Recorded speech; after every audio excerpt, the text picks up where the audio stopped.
Helen oliotya ndi bulungi bakuyisizaamu eggaali yayoke eggaali ki sinagiraba yadde egamba ki abaana bakuyisizaamu eggaali ba Kataleya and Kandle ne bagamba oyimbidde emyaka 10 bayimbidde omwaka gumu oli awo toyina ndongo. That's what they said. Bakyogedde bampe essimu nsooke researching bakyogedde bagaa toyina ndongo emyaka 10 toyina kyolinawo kyolaga nsi nebo mu myaka gumu. First of all, amanya gange nze Helen Lukoma. Boba kakyere. You sure they said that? Be sure. At the end of the day, simanyi lwaki bandiyogedde ekintu bwe kityo.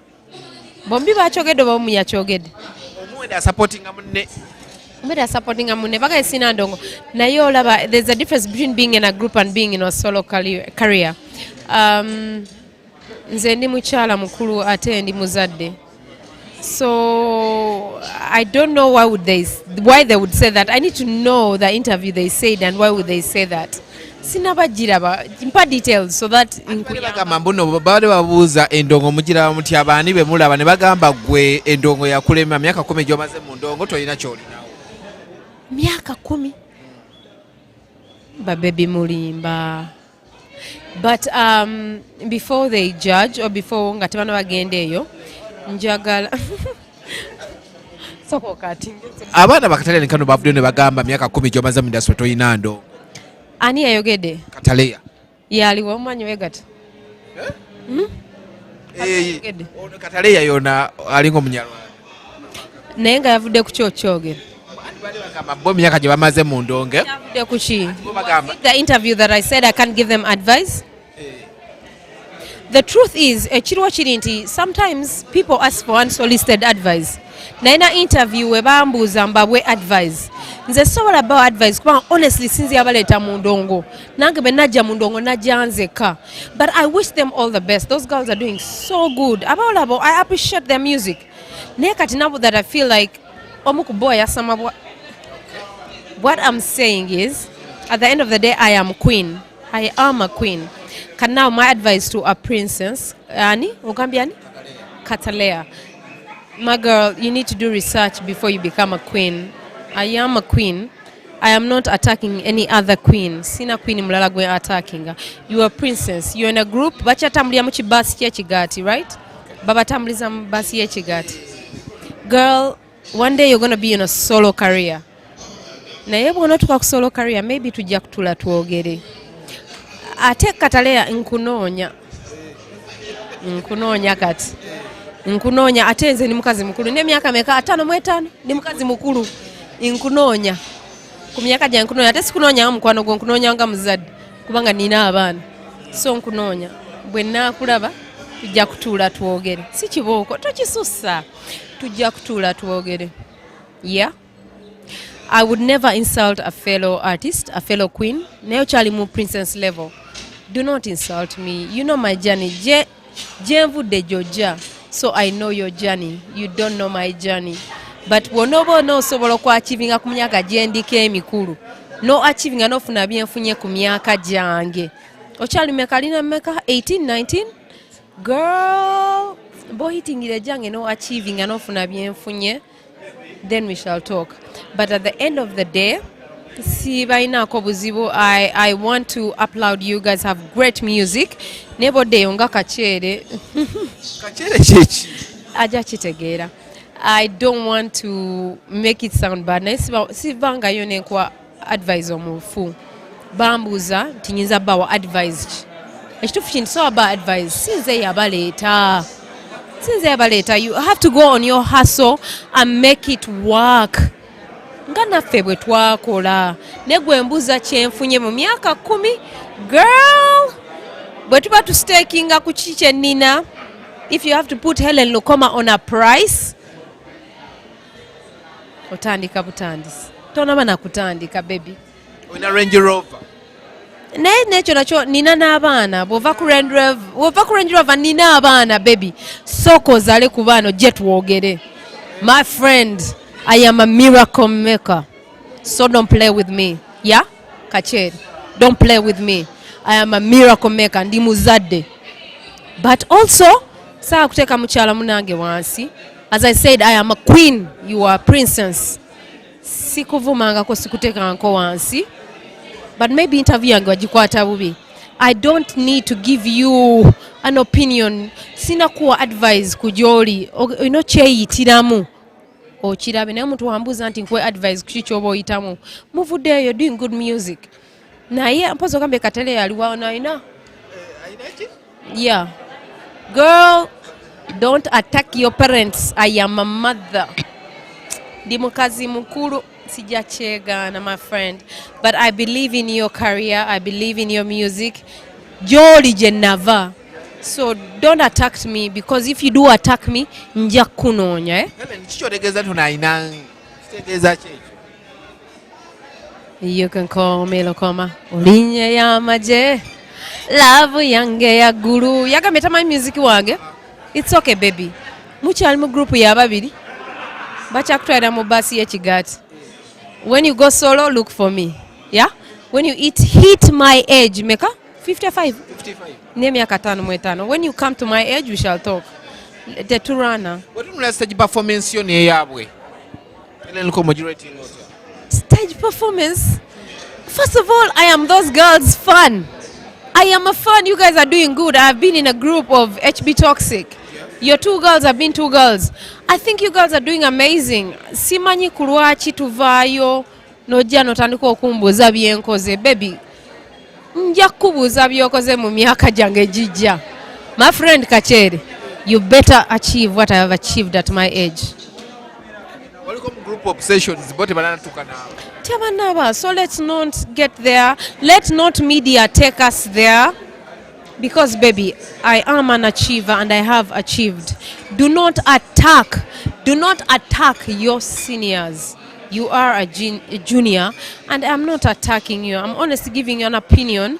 Bambuza oba nina advice yinzo bawa. Sijina, you guys are achieving. Mukola bulungi muli bayimbi balungi. But you wait when you go solo, eh? Tujja kwogera. Ate nkunonya ogambye aliwa ku babiri. Yo. Don't do that. But still, Kataleya, baby, don't attack me, yeah? And then to the other one, Kandle. I am sorry if I came off offensive. Baby, I didn't mean to attack you guys.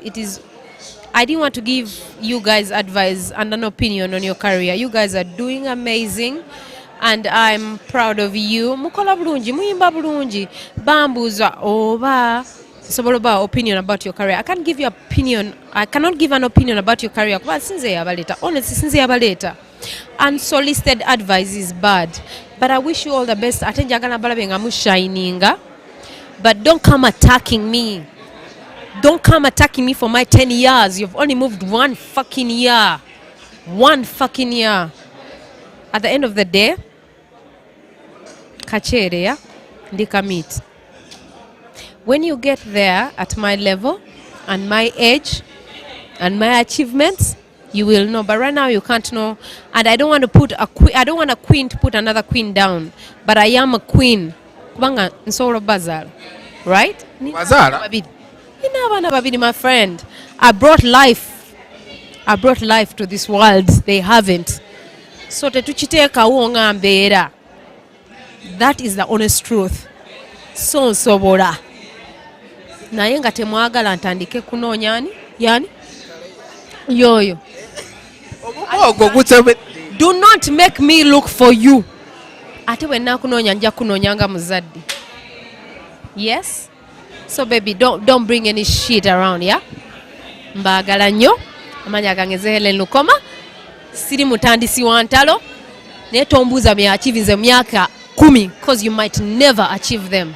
You just might never achieve them ku myaka gyange.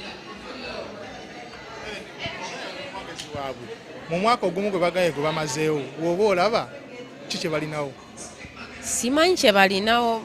Babaleetera mu basi mu Kigati. Bambuziza myaka 19. Gye bakugambye tolina kyolagawo gwe bo olaba balagawo ku mwaka gumu gwe baleze gwata kitegedde yagambye atya myaka 10 bo ku mwaka gumu gwe bamaze balina kye balagawo kikye balagawo musicale tolinaawo bo balinawo kasita bamanyi ku myaka 10 kati tubalindire ya double. My girls, my name is Helen Lukoma. I am a queen. You are princesses and I respect you. Ani ayogedde ono yani? Kataleya. Oyo. Baby, do not attack me. I have never meant to attack you. But at the end of the day, make sure by the time you hit my age, you have achieved what I have achieved and you have gone through what I have achieved and you have survived what I have survived. Ate nkunoonya ng'omuzadde sikunoonya nga mukwano gwo baby.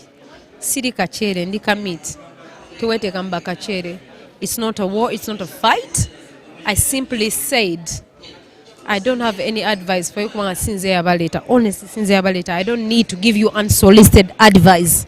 You guys are doing so good. Nze ng'omukyalo omukulu, nze ng'omuzadde, nze ng'omuntu abadde mu group y'abantu ababiri ne ngenda single. When you go single, then we can talk. It is not a fight, but if you want to make it a fight, then I shall look for you. Ng'omuzadde. Bana obawa magezi. At the end of the day,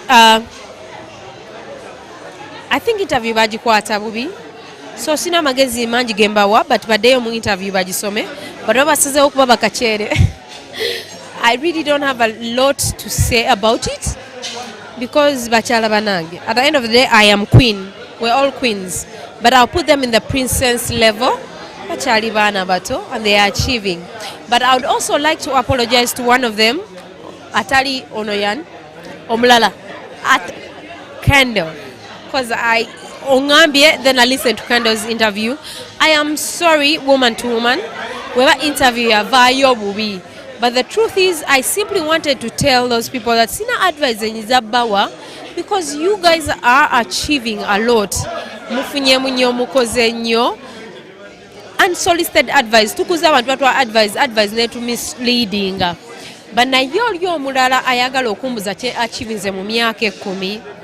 Baby, until you become a solo artist, baby, until you achieve what I have achieved, ngabo gambe ndi mukyala mukulu ate ndi muzadde. Until you achieve what I have achieved at my age, then you will ask me. First of all, you are in a group of 2. I have been in a group of 2. Baby, BMPC move your jamu. Do not attack me. Do not attack me because I am not attacking you. I'm simply saying my truth. But bobo osobola ate obo oyagala nja kukunoonya. Nandiba omuzadde naye nja kukunoonya. Ne bwe kiba tekisobose. Osobola okunoonya kapakati. Noonya buli omu wa COVID. Kapakati ayinza okukusobola ya. But I can't. I am a mother. I am a queen, baby. I wish you all the best.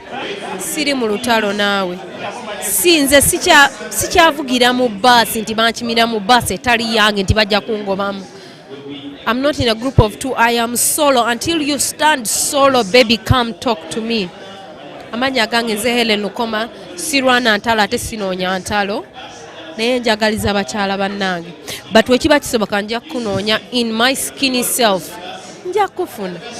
Ate nja kunoonya nga muzadde. Kubanga nze nina abaana. Ndi mukazi mukulu n'emyaka meka? 6. Ndi mukazi wa myaka 6. When I find you, yani oyo yani Kendo tonyiza bamama bo. Tusabe essaala embiya. Much respect and love to all the women in music, in all the women in talent. Do not attack me because you might never achieve what I have achieved at my age. You can call me